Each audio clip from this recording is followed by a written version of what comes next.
सुना पापा हो सुन ये माई विदाई हमर जान कर। सुना पापा हो सुन ये माई विदाई हमर जान कर। विदाई हमर जान कर हो, विदाई हमर जान कर।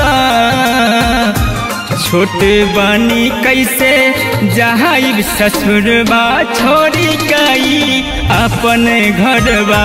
छोट बानी कैसे जाइब ससुरबा छोड़ी गई अपन घरबा।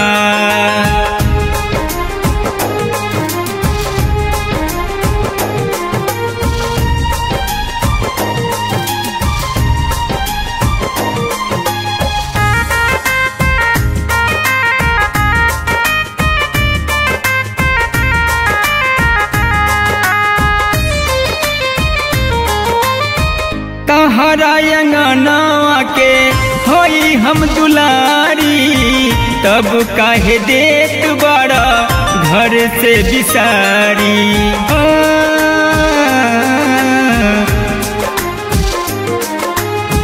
तहरा अंगनवा के होई हम दुलारी, तब काहे देत बड़ा आँख से बिसारी। कुछ दिन पढ़ेदा अहोरी पढ़ाई, बेटी पर जन जुलुम कर। सुन पापा हो सुन ये माई विदाई हमर जान कर।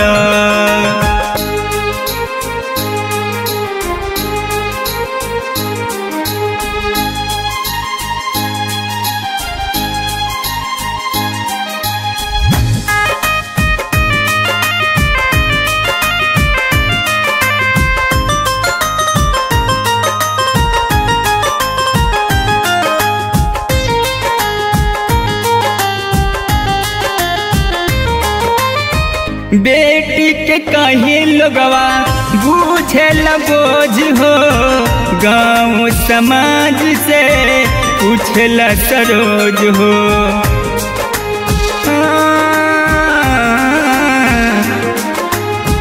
बेटी के कहीं लोगवा बूझल बोझ हो, गाँव समाज से पूछल सरोज हो।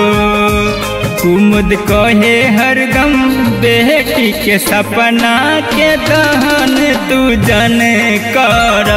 नरेश कहे अपना बेटी के सपना के दहन तू जन कर।